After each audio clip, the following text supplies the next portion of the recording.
നമ്മുടെ ലാലേട്ടനുണ്ടല്ലോ നമ്മുടെ അനുമോൾക്കും അനീഷിനിട്ട് നല്ല കൊട്ട് കൊടുക്കുന്നുണ്ട് കേട്ടോ. നല്ല തമാശയ്ക്ക് രണ്ടിനെ നല്ല രീതിക്ക് എടുത്ത് കളിയാക്കുന്നുണ്ട്. സ്പെഷ്യലി നമ്മുടെ അനീഷ് മോന് നല്ല രീതിക്ക് കൊടുക്കുന്നുണ്ട്.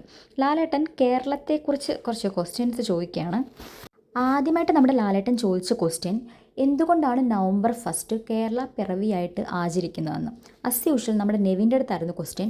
നെവിൻ കഴിഞ്ഞ ആഴ്ച മാത്രമാണ് നെവിൻ്റെ പൊട്ടത്തരം വഷളത്തരം ഒന്നും ഇറക്കാതിരുന്നത്.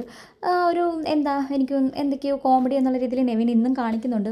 അതായത് ലാലേട്ട നവംബർ 1 പരശുരാമൻ മഴ എറിഞ്ഞത് എന്നൊക്കെ പറയുന്നുണ്ട്. എല്ലാവരും അവിടെ നിന്ന് പൊട്ടിത്തെറിക്കുന്നുണ്ട്, പൊട്ടിച്ചിരിക്കുന്നുണ്ട്.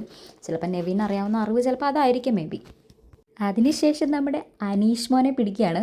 ആദ്യത്തെ മലയാള നോവൽ ഏതാണെന്ന്. അനീഷ് മോൻ അത് പിന്നെ സോറി എന്ന് പറയുന്നുണ്ട് ലാലേട്ടൻ. എന്താന്ന് വെച്ചാൽ അനുമോളെയാണല്ലോ എപ്പോഴും അനുമോൾ എന്ന് വിളിക്കുന്നത്. അപ്പം അത് ചേർത്തിട്ട് കളിയാക്കിയിട്ടാണ് അനീഷ് മോൻ എന്ന് ലാലേട്ടൻ വിളിച്ചത്. എന്നിട്ട് ലാലേട്ടൻ തന്നെ ഒന്ന് ചമ്മന്നായിട്ട് കാണിക്കുന്നുണ്ട്.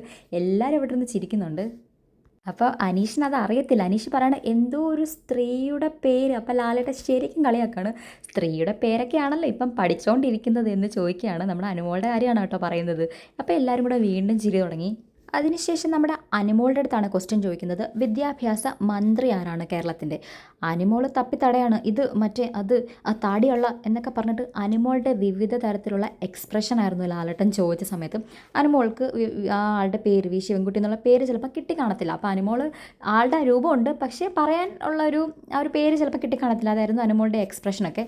എന്നാലും ലാലേട്ടൻ അത് വിടുന്നുണ്ട്.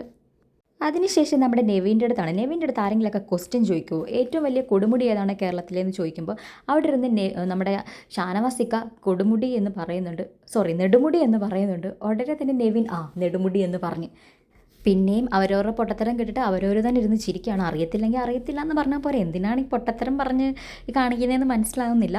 എനിവേ ലാലേട്ടൻ കേരളത്തിനോട് തന്നെ മാപ്പ് പറഞ്ഞിരിക്കുകയാണ്. എൻ്റെ പ്രിയ കേരളമേ, ഇവരോട് നീ തന്നെ ക്ഷമിക്കണേ എന്ന് പറഞ്ഞിട്ട് ലാലേട്ടൻ ഇട്ടേച്ചും പോവുകയാണ്. ലാലേട്ടനെ സമ്മതിക്കണമല്ലേ ഇത്രയൊക്കെ ഇവരെയൊക്കെ സഹിച്ച് നിൽക്കുന്നതിന്. എന്തായാലും ഒരാഴ്ചയും കൂടെ ഉള്ളൂ ഇതൊക്കെ കാണാൻ വേണ്ടിയിട്ട്. നമുക്ക് നോക്കാം ആര് ജയിക്കും, ആര് തോൽക്കും, ആരാണ് ഫസ്റ്റ് അടിക്കുന്നത്. വെയിറ്റിംഗ് ആണ്. അപ്പം എല്ലാവരും ചാനൽ സബ്സ്ക്രൈബ് ചെയ്യുക. കൂടുതൽ അപ്ഡേറ്റ്സിനായിട്ട് അതേപോലെ ഷെയർ ചെയ്യുക, ലൈക്ക് ചെയ്യുക. ഇവരുടെ പൊട്ടത്തരങ്ങളൊക്കെ കേട്ടിട്ട് നിങ്ങൾക്ക് എന്താ തോന്നുന്നത് എന്നുള്ളത് കമൻറ്റ് ചെയ്യുക.